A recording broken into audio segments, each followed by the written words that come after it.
Coba ingat, seandainya orang tua kita mulai sepuh, udah tua renta, apakah pernah ada adegan dalam kehidupan kita, kita membentak orang tua kita, sampai orang tua kita merasa ketakutan kepada anaknya sendiri. Orang tua kita nggak berani untuk mengatakan keinginannya, ingin dibuatkan atau ingin dimasak, ingin dibelikan satu masakan kesukaan dia, saking takut dan saking kagetnya orang tua kita terhadap sikap kita yang pernah memarahi, membentak, bahkan kadang mencela orang tua kita. Coba ingat adegan itu yang pernah terjadi di suatu pagi di rumah kita kepada orang tua kita. Adegan yang pernah terjadi di suatu malam di hadapan orang tua kita. Bahkan kadang kita pernah memarahi orang tua kita sampai dia malu di hadapan orang banyak. Di hadapan saudara-saudara kita, di hadapan saudara-saudaranya, di hadapan orang banyak yang dia tidak kenal, mungkin di jalan, mungkin di pasar, mungkin di mal, mungkin dimanapun. Karena kita kecewa kepada orang tua kita, lalu kita marahi orang tua kita habis-habisan di depan orang banyak.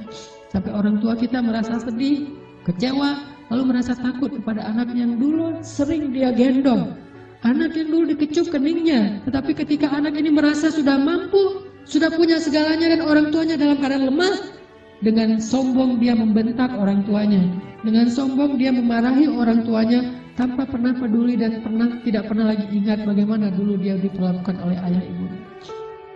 Ingat, adegan itu pernah terjadi dalam kehidupan kita. Kalau kita merasa kita tidak pernah melakukan itu, mungkin kita adalah seorang pelupa. Saya kira orang seperti kita yang dulu pernah masa-masa kelam, pernah nggak stabil emosinya, pernah mengalami masa-masa sulit. Saya kira semua kita pernah ngalamin masa ketika kita benar-benar menyakiti perasaan ayah dan ibu kita. Kita buang semua jasa mereka, lalu kita mengatakan kalimat-kalimat yang seolah-olah kita adalah anak yang tidak pernah mendapatkan kebaikan dari orang tua kita. Ayah kita diam ketika dimarahi oleh kita, dan dia tidak pernah mengatakan, dulu kamu pernah seperti ini tapi saya sabar. Dulu saya habis-habisan berkorban untuk kamu, saya korbankan semuanya, saya siang malam mencari nafkah untuk kamu. Ayah kita tidak pernah mengatakan itu di hadapan kita, dia tetap sabar, menanggung semua ucapan-ucapan dan bentakan dari anaknya. Apalagi ibu kita, apakah dia mengandung kita 9 bulan hanya untuk ketika kita lahir lalu membentaknya? Dia mengandung kita 9 bulan dalam kepayahan, gak bisa duduk, gak bisa tidur, gak bisa berdiri, jalan kemana-mana berat. Apakah hanya untuk melahirkan seorang anak yang congkak, sombong, yang kemudian membentak ibunya hanya karena kesalahan kecil yang dilakukan ibunya? Ingat, adegan itu pernah terjadi dalam kehidupan kita. Lalu coba baca perintah Allah. Sehingga pantas jika Allah Subhanahu wa Ta'ala sangat murka kepada anak sesoleh apapun dia, ahli tahajud sekalipun, tinggal di Masjidil Haram sekalipun, kalau dia durhaka kepada ayah ibunya, ini tidak ada nilainya di mata Allah Subhanahu wa Ta'ala. إما يبلغن عندك الكبر أحدهما أو كلاهما فلا تقل لهما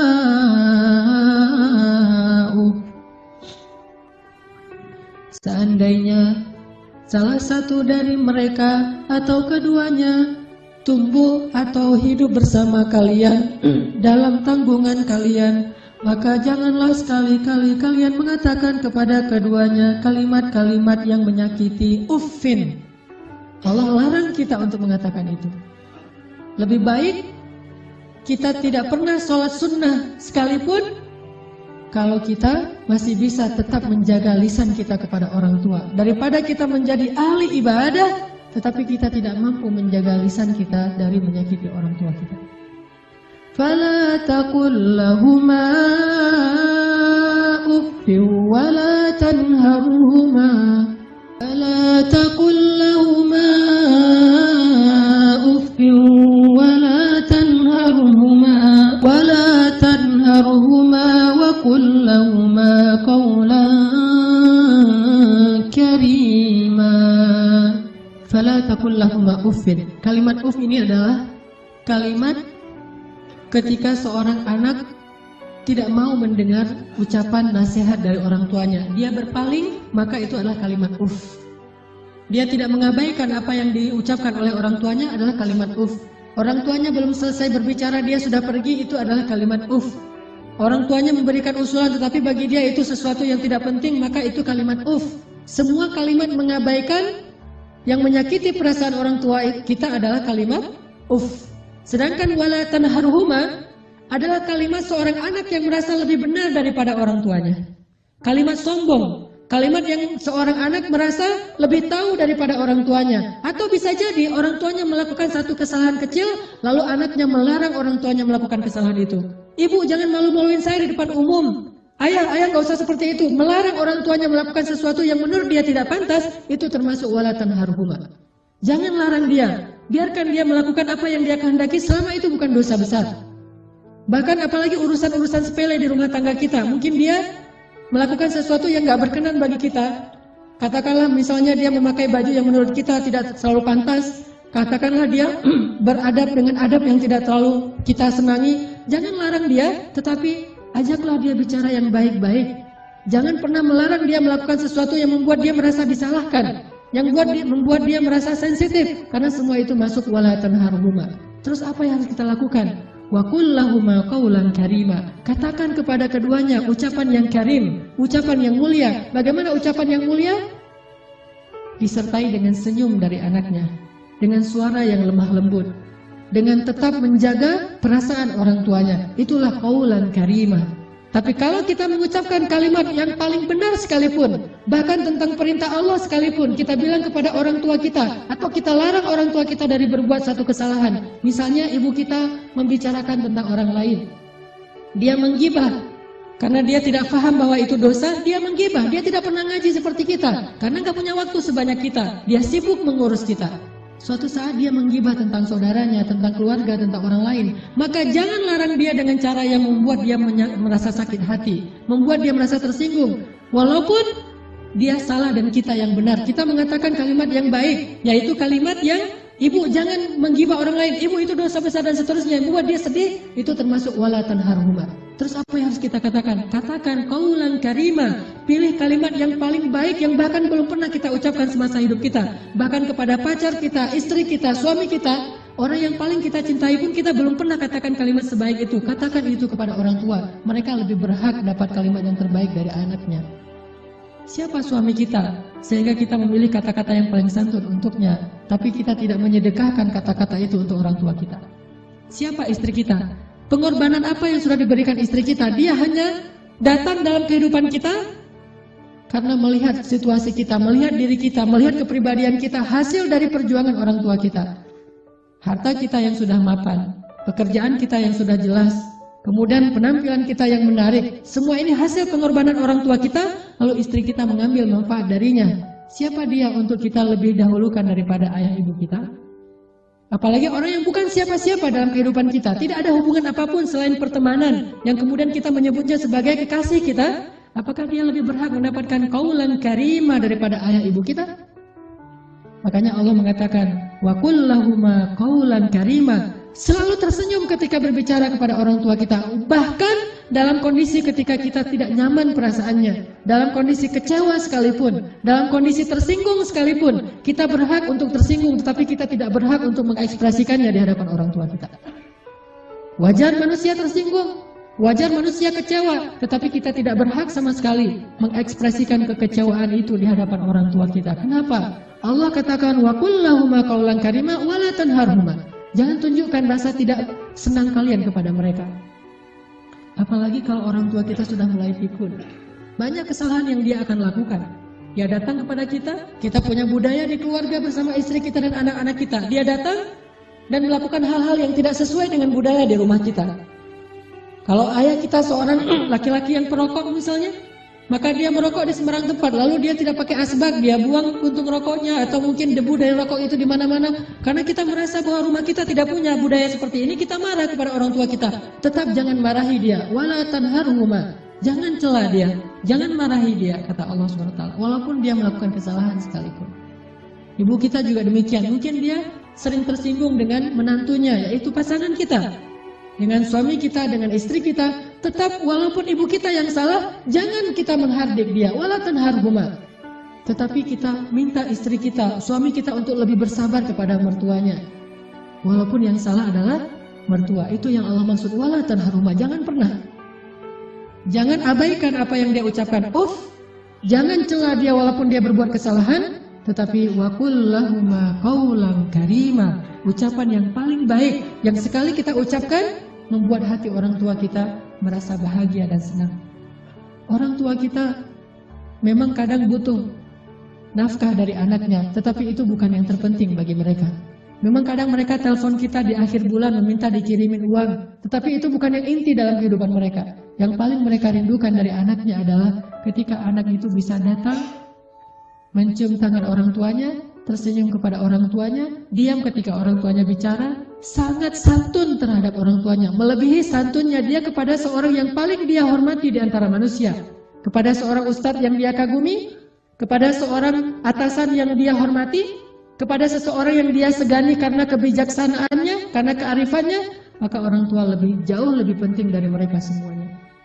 Wakhfid lahuma janahaz zulli minar rahmah. Wakhfid lahuma janahaz zulli minar rahmah. Wa qur rabbirhamhuma kama rabbayani shaghira. Dan rendahkanlah dirimu terhadap mereka berdua dengan penuh rasa kasih sayang. Rendahkan dirimu. Kalau dalam bahasa Arab kalimat wakhfid lahuma janahaz zulli itu adalah kalimat ketika kita merasa tidak ada apa-apanya dibandingkan mereka. Tidak boleh seorang anak, walaupun dia seorang profesor, walaupun dia seorang pengusaha sukses, walaupun pendidikannya tinggi, walaupun wawasannya luas, walaupun hartanya berlimpah, walaupun pergaulannya itu luas sekali, sehingga orang tuanya kita anggap sebagai orang tua yang kolot, orang tua yang tradisional, orang tua yang tidak banyak tahu, orang tua yang tidak gaul, yang tidak update informasi, orang yang tidak punya ilmu seperti kita, sama sekali kita tidak boleh merasa lebih dari mereka. Sama sekali tidak boleh. Kenapa? Ketika kita merasa lebih dari orang tua kita, menunjukkan kebodohan kita di hadapan Allah SWT. Allah tidak menyebut kita sebagai orang yang hikmah, sebagai orang yang arif, orang yang bijaksana, orang yang berilmu, orang yang alim, orang yang rasikhuna fil ilm. Tidak disebut sebagai orang yang musaqqaf, orang yang berwawasan. Tidak disebut sebagai orang yang cerdas, orang yang syatir. Tidak disebut itu di dalam Al-Quran kalau kita tidak bisa merendahkan diri kita di hadapan orang tua kita. Bukan rendah hati, bahkan rendah diri di hadapan orang tua kita. Orang yang cerdas itu bagi Allah adalah orang yang rendah diri di hadapan ibu bapaknya. Dia merasa bahwa dia tidak lebih tahu daripada orang tuanya. Walaupun dia tahu lebih daripada orang tuanya, tetapi dia tidak pernah merasa lebih tahu daripada orang tuanya. Sehingga ketika orang tuanya bicara, dia bisa menghargai semua yang diucapkan orang tuanya. Tidak mengatakan, itu nggak penting. Apa yang diucapkan orang tuanya menurut dia sesuatu yang tidak realistis. Zaman sudah berubah dan seterusnya dan seterusnya. Bahkan secara tidak sengaja, kadang kita mentertawakan ucapan orang tua kita.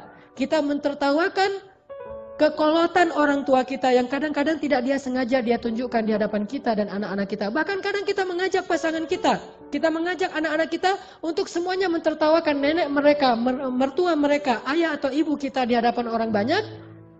Bakti seperti apa ini?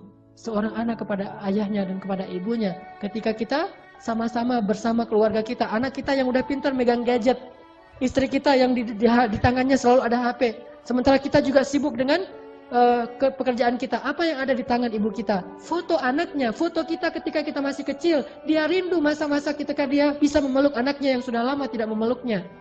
Tapi dalam situasi kayak gitu kita mentertawakan orang tua kita. Siapa kita? Apakah kita menjadi seperti sekarang ini tanpa pengorbanan dari mereka? Maka Allah mengatakan wakhfid lahuma janahaz zulli minar rahmah. Rendahkan dirimu di hadapan orang tuamu beserta dengan kasih sayang. Rendahkan diri dengan kasih sayang. Bahkan kalau kata Nabi ketika ada seorang laki-laki yang menawarkan diri untuk berjihad bersama Rasulullah, Rasulullah bertanya, apakah ibumu masih hidup? Dia mengatakan, ya Rasulullah, ilzam rijlaiha. Apa kalimatnya? Ilzam rijlaiha. Ilzam itu adalah terus menerus.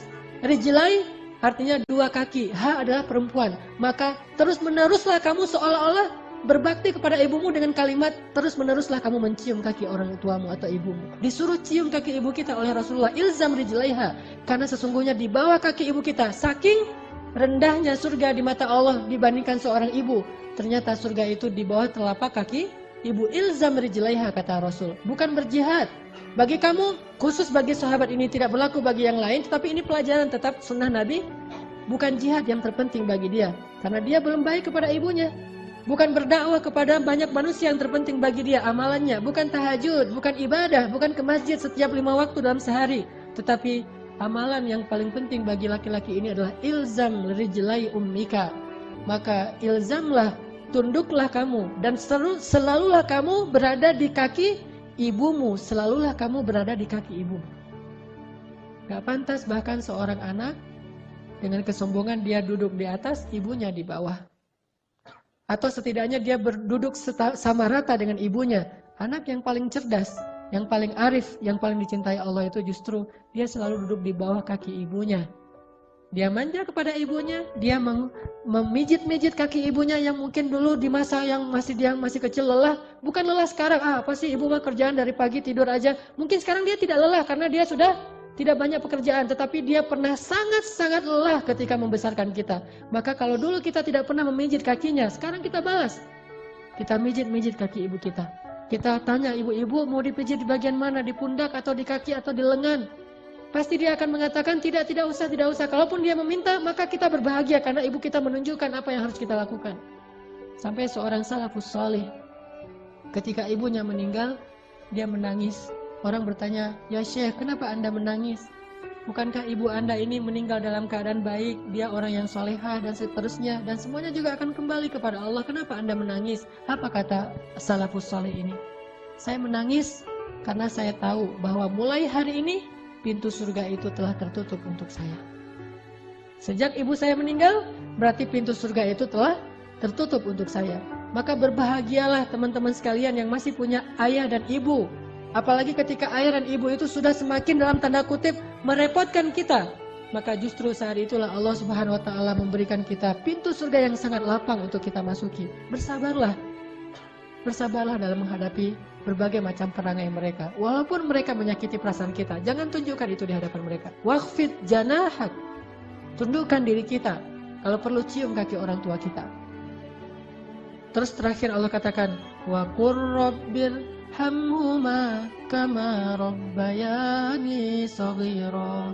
Ya Allah, sayangilah kedua orang tua saya sebagaimana mereka membesarkan saya sejak kecil. Sayangi mereka ya Allah. Itu kalimat yang paling besar yang bisa kita ucapkan untuk orang tua kita ketika mereka tidak bersama kita. Baik mereka masih hidup atau sudah wafat sekalipun.